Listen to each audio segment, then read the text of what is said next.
Jai Hind, Jai Bharat, and welcome to Dev Talks. This is Adi Achint. There's a whole lot which is happening, and today is the day when Mr. Modi becomes the Prime Minister once again. Of course, geopolitics does not give a break. He's traveling to for the G7.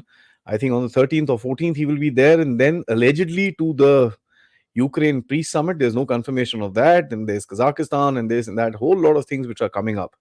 But of course, we need to see what the world is looking at, and for that, I have with me former secretary Mr. Kanwal Sibal, who's going to help us understand what has the West done and how should India actually handle all this that went through during the elections. Namaskar, sir. Thank you so much for your time. Always a learning experience to talk to you. My pleasure. My pleasure. Now, Sir, insofar as, sorry, go on. just a simple question. How does the world look at Modi 3.0 to begin with? Well, that one can look at this at two levels. One is the government, at the government level. There you see that Modi has received congratulations, barring from Pakistan, I believe, which is quite surprising because elementary courtesy demands that you send a message, even if it is perfunctory, which is what Modi did when Shahbaz Sharif got elected. So it's rather strange. But he has received messages from various leaders, including Biden and Putin and what have you.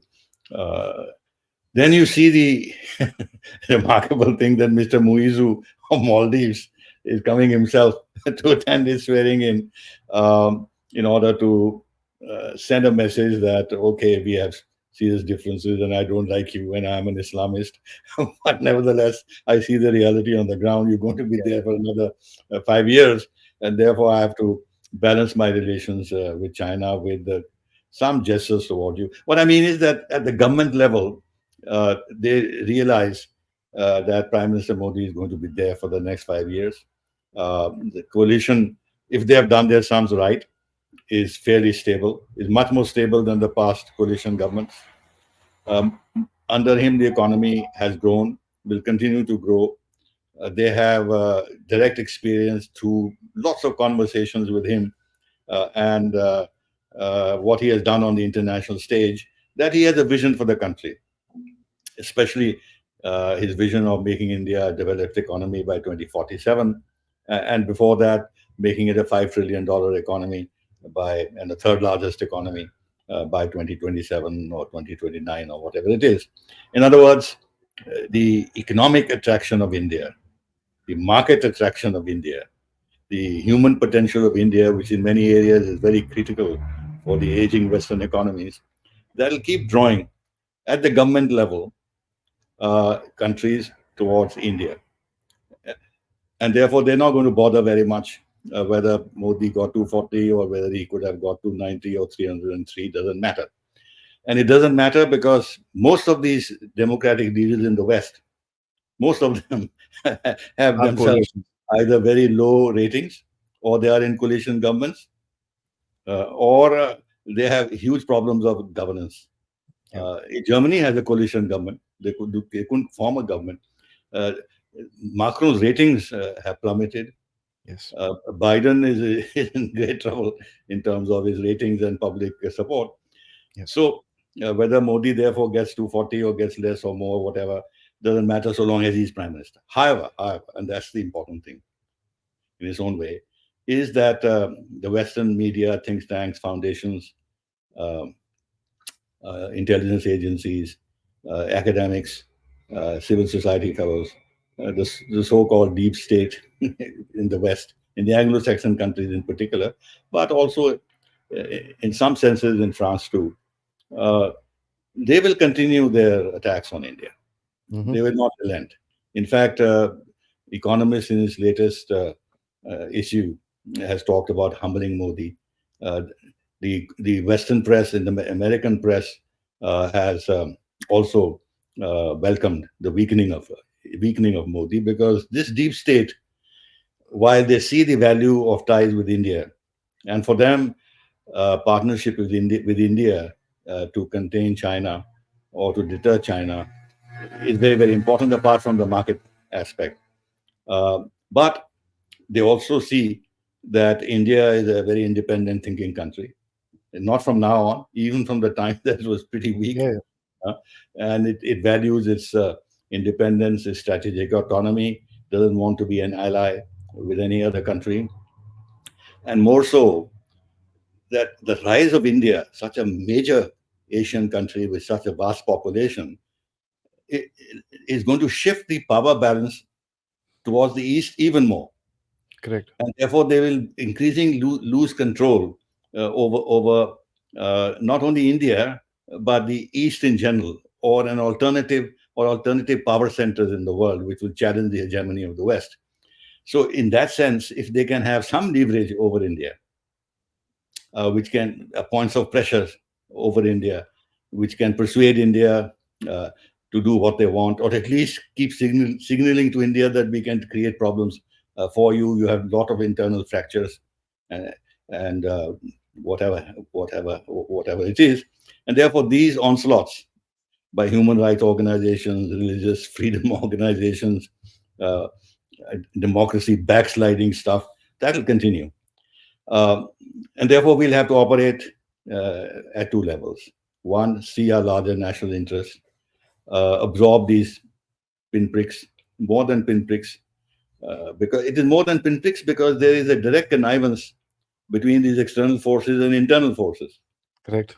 And these internal forces will get actually more encouraged now because they may feel that they have smelled blood. And given the fact that it was considered that Modi re-election would be a complete shoe-in, and in fact uh, the best leader for Modi in the opposition was Rahul Gandhi, it hasn't quite turned out that way. And therefore, Rahul Gandhi, uh, who has been taking positions uh, which actually he's not stopped at calumny against Modi at all Mhm. levels. And he has actually sought Western interference in India's democratic processes. Now, he and the elements around him will feel encouraged to do the same. And therefore, that narrative about Modi will continue. And therefore, as I said, that we have to then balance um, our larger national interests, the equities we have in stronger ties with the United States for our for access to technology, the modernization of our economy, our growth, and everything else, as well as with Europe, because they will remain power centers. And we have an issue in the East, because while relations with Russia will continue to be nurtured as they should be, we have a problem with China. Correct. And therefore, this uh, alternative uh, power configuration with Russia, China, India, BRICS, SCO, what have you, in order to dilute the hegemony of the West can't work properly so long as India and China are confronting each other. And that's Mhm. not going to be resolved Anytime in soon. the near future. And therefore, in that context, we can't either go too far with the West or go too far with Russia, given the China factor. So we have to Mhm. keep managing this situation as best as we can and absorb these pinpricks. I have suggested today in an article, and I don't think the government will do it, they won't want a problem on their head immediately, that the Western correspondents in India, they have played a very mischievous role. They have been doing politics. They have been interfering in the internal affairs of our country, whether it's the Guardian or the Financial Times or Washington the Post. Washington Post. Some action has to be taken to send a very powerful message that this is not going to be tolerated, because these people will continue down the path that they have already taken, and they'll be encouraged by local lobbies. And then Mhm. they have their headquarters and other agencies working in their countries which would want this narrative to continue. And therefore, some withdrawal of accreditation of one or two, the most egregious ones, uh, might be a good signal to give, and let's bite the bullet and see what happens. I think this part has to be controlled, because the narrative then will continue at the international level to be negative towards us, even if the governments remain friendly. That's interesting, sir. Because one always wonders how do you kind of create a hedge against these narrative attacks that keep coming across. Of course, we already see the Khalistani thing, kind of being Actually. instigated within Canada, uh, and with a certain incident that happens here, it just sparks up the entire thing. Would you believe it? I was doing a live show just talking about this lady, and there was a fake Twitter profile. So I was showing my audience that, okay, see, this fake Twitter profile is being made and this and that, and it was changing names at that time. And funnily speaking, I guess somebody came to know that this thing was happening online, and the account went gayab. It says this Mm, account doesn't exist, mm, and this is live on a live show with audience. mm. So there is that factor that always does things at the back, and that's something that we are aware of. So how does one create a hedge, sir? Is there a possibility of certain positioning with Russia, positioning with BRICS, uh, to create a certain hedge wherein they do get a little worried about India's position going forward? Well, they are actually already are concerned. At the government level, they have now adopted a discourse where they have seized openly pressing India to move away from Russia Mhm. or dilute our military ties with Russia because their own hands are not clean. They're buying a lot of oil from Russia. And since I'm here in France, I have been talking to various people. And in fact, France itself is buying Yep. a lot of gas from from Russia. Italy is buying a lot of gas. Mhm. Sanctions are not working because businessmen in these countries, especially in Italy, they are actually sending a huge uh, amounts of whatever Russia needs by way of inputs, whatever. In other words, the trade is booming through Kazakhstan, Mhm. for example. Uh, but this is not talked about because this otherwise the narrative of Russia threatening Europe or being an existential threat would not be persuasive for the public if at the same time it was diverged that they are doing a lot of trade with Russia despite despite sanctions. So as I was saying, there is not that kind of pressure on us with regard to open pressure with regard to our relations with Russia. Um, in fact, the U.S. ambassador, I saw one of his statements a few days ago that, in fact, suggesting that they were advising us to buy more oil from Russia, taking credit for that. Anyway, uh, uh, but at the same time, I think, and I noticed that here sitting in France, that Europe, and surprisingly now led by Macron, is becoming very anti-Russian, and Why? I don't. they Mm. are willing to escalate the confrontation with Russia. Therefore, we have to manage that part of it. Earlier on, uh, it was more the United States of America, somewhat less Europe, but now Europe itself is becoming very active. How this will play out in terms of our FTA with the European Union, because the European Parliament is very, very bitterly anti-Russian, and also on issues of human rights and everything else, they continue to target India. And they now will have a critical say in terms of approving the FTA and everything else.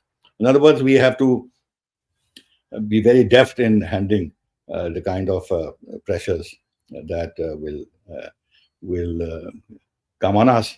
But at the same time, our efforts to expand our ties with Russia will help us a great deal in constantly signaling to the West that we have options. And as part of that,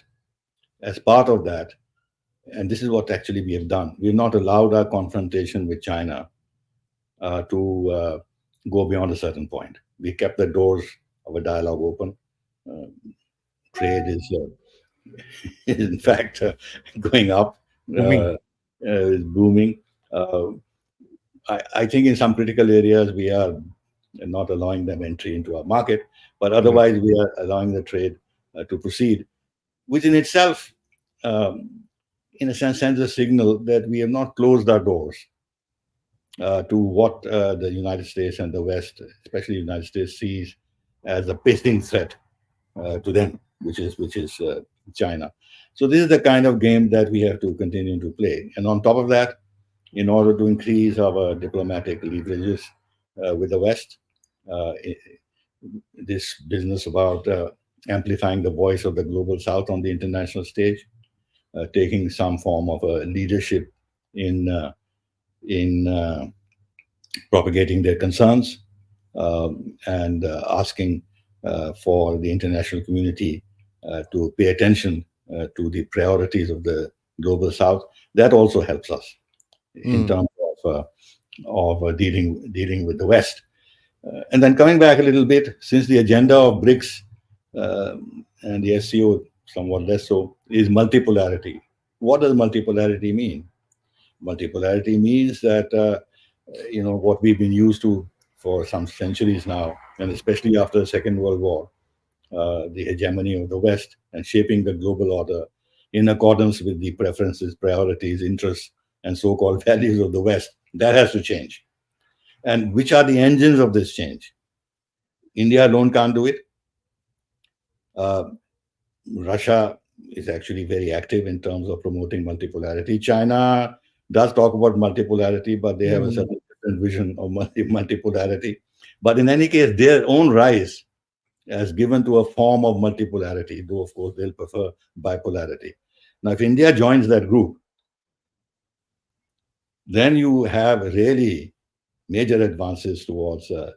multipolarity. Therefore, Mm. we should keep all these doors open. In other words, expand ties with the United States and Europe and others pragmatically as much as possible, as also keep your doors open, most importantly to Russia, but also within BRICS and SCO, Mm. keep your Mm. foot inside the door pretty solidly. And at the along with that, increase your clout in the global south where there are challenges. I mean, this business about India taking leadership is not as simple as this. Mm. Countries like South Africa, they're not going to accept easily the leadership of others or Brazil or what have you. But nevertheless, we can all join hands, and India has credibility in these countries in various ways, partly because of our long-standing ties with Africa, our promotion of the African Union as member of the G20, the Africa summits that we have instituted, uh, uh, as also what we did during the pandemic, for which there are many countries in the global south which remain very uh, Connected with India. obligated to us for what we did in very, very difficult times. Yeah. And of course, the Islamic world, Mm. which has been a big success of our foreign policy, and that we should consolidate more and more because it also has how should I say positive uh, impact on domestic policy.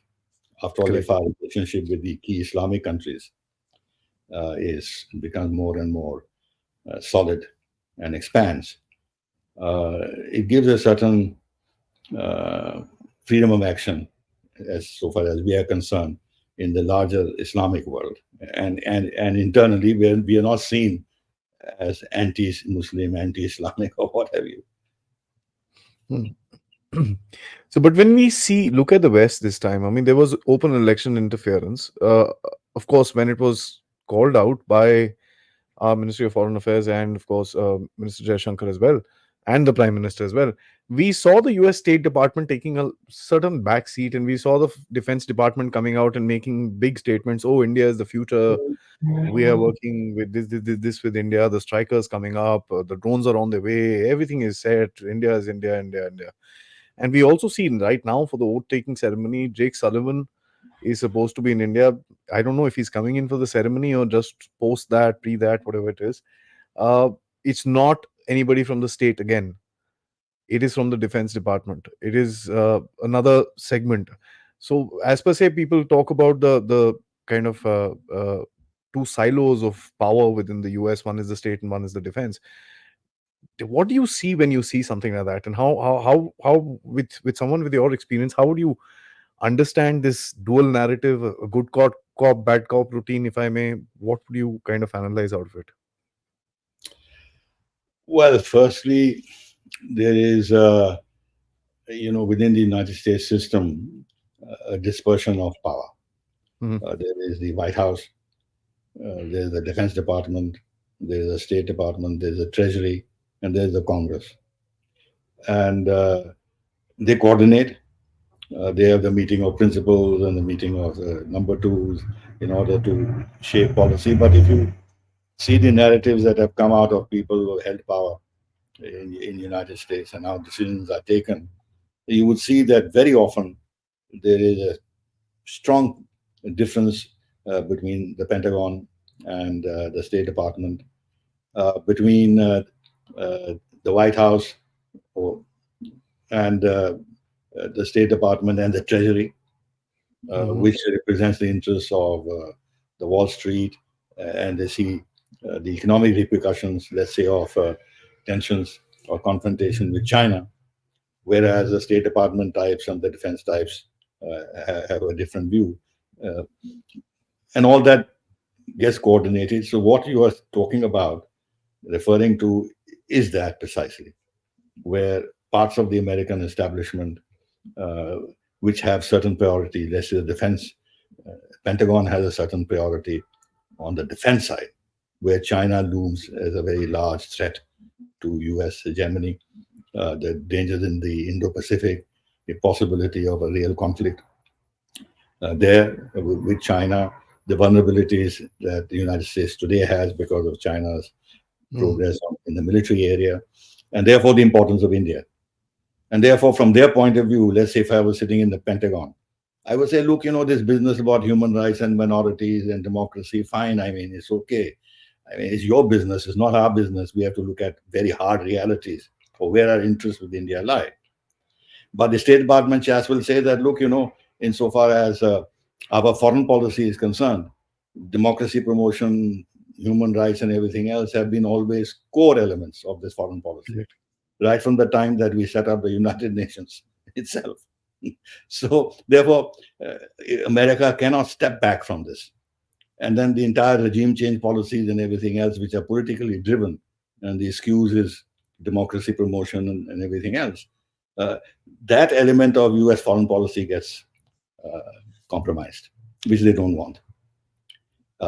The White House acts as a referee. The White House has to look at Balancer. about the president's re-election, uh, and things like that. And in the Congress, you will have, and I've experienced that in my tenure in Washington and others who have served there. Individual senators, they believe that they have a global role. They don't look upon themselves simply as senators in the United States, but as leaders of the world. So when they pick up a cause, then they believe that they are actually, in a sense, marking their global position. So there are therefore these individual senators Ideologues. who've been creating problems for us and who create problems for others too.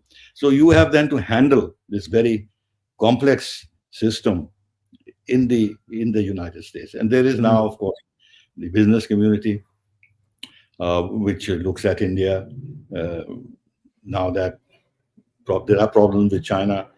They look at the Indian market. They want to invest more in India in very advanced areas of technology. They feel that there can be very good synergy between US capabilities and Indian Mhm. capabilities Mhm. in the areas artificial intelligence, robotics, uh, 5G, 6G, 5G, 6G, and all those advanced areas. And that's where Sullivan comes in. And he's been a driving force in terms of this ICET business, along with our national security advisor. Uh, so this gives us space. This gives us space, mind you. Even as we are attacked by the US press and the media Create and leverages in the middle. Indian intelligence agencies, this gives us space because we know there are elements in the US which value the ties. There are elements which want to create problems for us. Uh, and therefore, we have to play our cards as well as we Mhm. can and buy time, build ourselves up create more options for us. And that, to come back to what I said, requires close ties with Russia and our active participation in the BRICS agenda and wherever else in the rest of the world, the global south, where we can actually leverage our ties with them to our advantage in the United Nations or in international discussions in general. We have to pursue that very actively. So, I have two small questions for you just to close this. One is the factor that there is an ecosystem within India as well, which is a complete anti-Russian ecosystem, and I see you engaging with them quite a bit on online as well. Even I have had a little taste of that. But when there is a long-standing relationship with Russia, and there is, of course, that strategic autonomy that India talks about, how is it that we kind of create this atmosphere within the analysis world, in a narrative world, where a clearer understanding of this relationship goes forward, looking at the kind of challenges that we are getting from the West? Why is it the right versus wrong always? Is this a binary situation, or what is it, sir? Two, three things. One is that there is a huge penetration of our system by Western lobbies at various levels. Mm-hmm. Huge penetration uh, in the media, uh, in the academic world, especially these private universities, the offshoots of U.S. Foundations like the Carnegie and Mm. Brookings, everything else. They're pretty active, and they have some very smart people who operate here, and uh, and then there are these consulting agencies, uh, McKinsey and what have you, all these ones. They have really penetrated the system. In fact, they have very easy access to our bureaucracy uh, internally in terms of best practices, improving our delivery, not delivery systems, regulatory aspects, and everything else. There is a huge influence that these companies exercise on our Mm. decision making. Uh, well, I won't like to demonize them because I'm sure there are a lot of They have positives. their purpose. They have their they bring in some positive things too. But what I mean is that the system has become very porous, and the Mm. media even more so. Because the media, we don't have journalists abroad. We are not interested in uh, giving our own viewpoint, um, covering events elsewhere in countries which are of interest to us from the Indian perspective.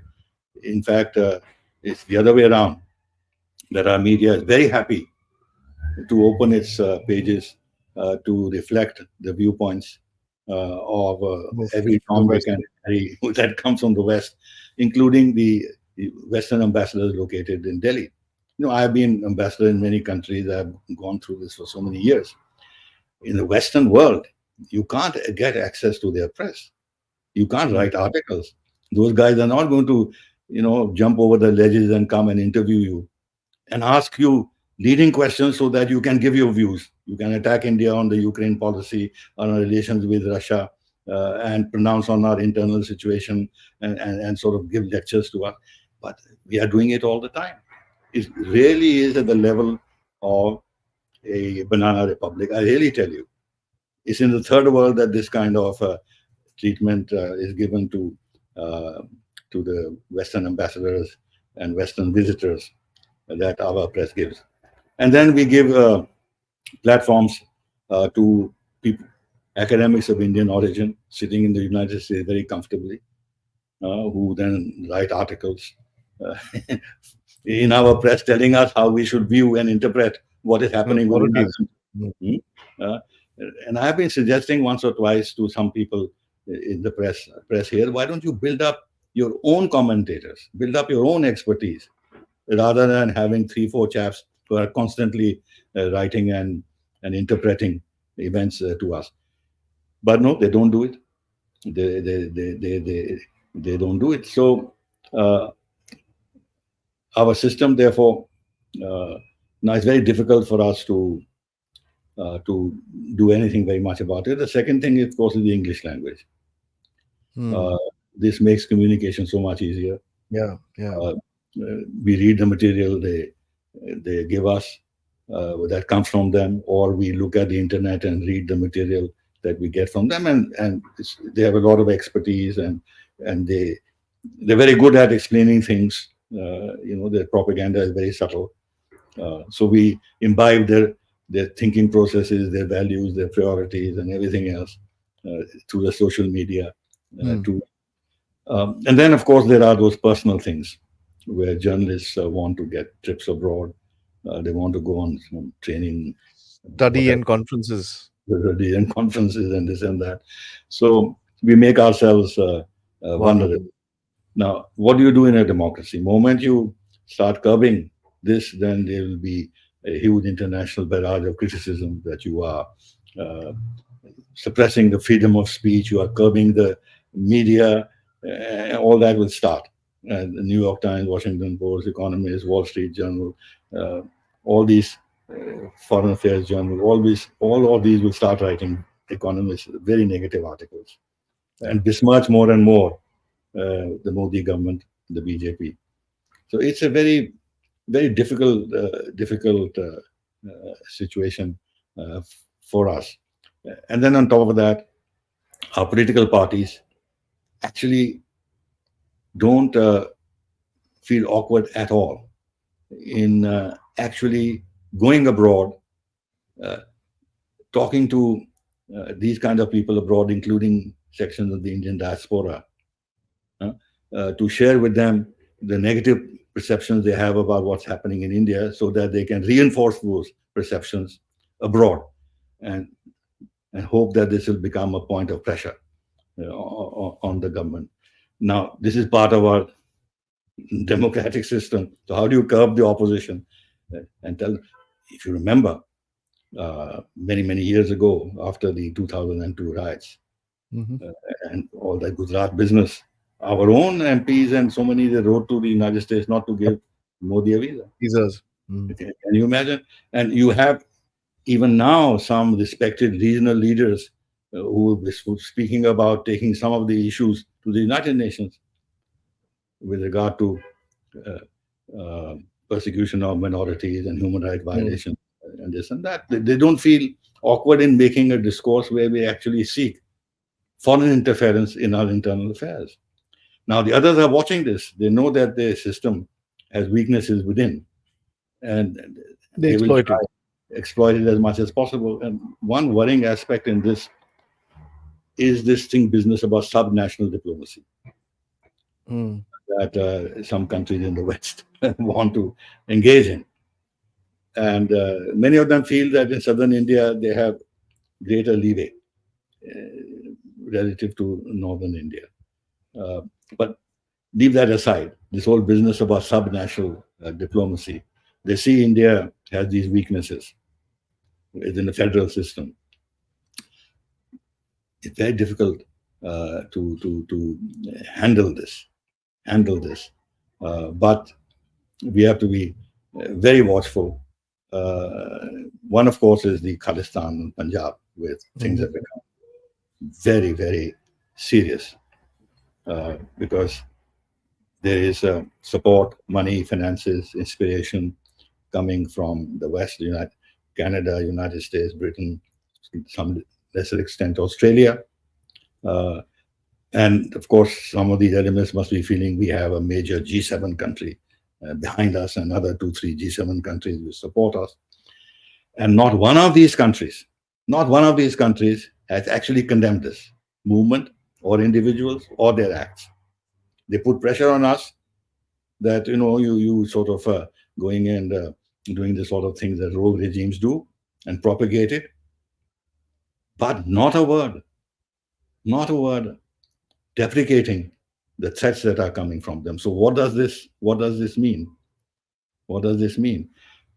This is what it is. Our system has weaknesses within our democratic functioning, prevents us from doing things that more authoritarian regimes would do. We have to make sure that we don't get bracketed with the authoritarian regimes beyond a certain point. that may not be helpful. But at the same time, we also have uh, we Too also much have democracy. interest in these so-called authoritarian regimes to counter precisely these kind of threats that are coming from the West. So this Exactly. is the maze that our democracy has to handle and find the, as in a maze, find the right exit point, Hmm. which will sort of, give us the kind of space and freedoms that we want. Two last closing words on America, sir. How should Modi 3.0 handle America? They're also going into an election. Uh, Trump's ought to win. Trump is a more practical guy. And I don't think will the leftist deep state kind of, as you call it, survive this whole drama that is going on. Well, one is America is Hmm. deeply polarized. It's far more polarized than we are. Yeah, In fact, absolutely. the Democrats and the Republicans, in fact, inhabit two different Hmm. countries in a sense. Uh, and with what is happening with Trump, uh, things can become even worse. Terrible, And yes. there is a feeling that Trump could well win. Hmm. And if Trump is denied victory because of all the things that is happening to prevent his uh, candidature, this can actually lead America down much more serious internal problems. So we have to wait and watch. Europe is very worried. They are absolutely aghast at the idea that Trump can win. So if Europe, which is a close ally, is feeling so vulnerable, uh, India, which has been on a rising tide of relationship with the United States, um, would also feel concerned that we need Mm. stability in our ties with the United States, and that stability cannot be 100% assured because even if we have good equation with Trump or Modi had good equation with Trump, he's very unpredictable. So you really, and then if America itself, since in a sense the biggest economy, the role of the dollar, uh, interest rates in America, whether they go up and down, affect the economies elsewhere. So Mm. American policies in various fields are very critical for global economic stability. Yeah, So yeah, we yeah. have to then handle this very difficult situation as we go forward with the United States, but we ourselves don't have an answer to that. The only saving grace, or an important saving grace, as I said earlier, is that we've handled Trump before. Mm. And by and large, the bipartisan consensus in the United States, good ties with the United States, with India, remains. And what we can wish for, which is not probably a very diplomatic thing to say, that if U.S. and China relations continues to deteriorate, it will be helpful to us. Which is bound to happen, sir. Thank you so much, sir. This is going Well, to be a very, no, helpful to us in the sense that gives us more margin for maneuver. yeah, But an absolutely. actual conflict can have very damaging Yeah, repercussions yeah. all over the globe, which we won't want. What I mean is the continuing tensions where they need to hedge against China. And Mm. India is a country which is critical in terms of that hedging. That gives us space in terms of extracting the maximum out of our relations with the United States, despite all the problems that I've outlined in dealing with this country. So, thank you so much, sir, for taking out the time. It's always a pleasure talking to you, and I hope to catch up with you for a longer, nice, detailed podcast when you're back in the country and to learn from you a little more. Till then, sir, Jai Hind, Jai Bharat. Thank you. Thank you very much. Bye bye. Bye bye.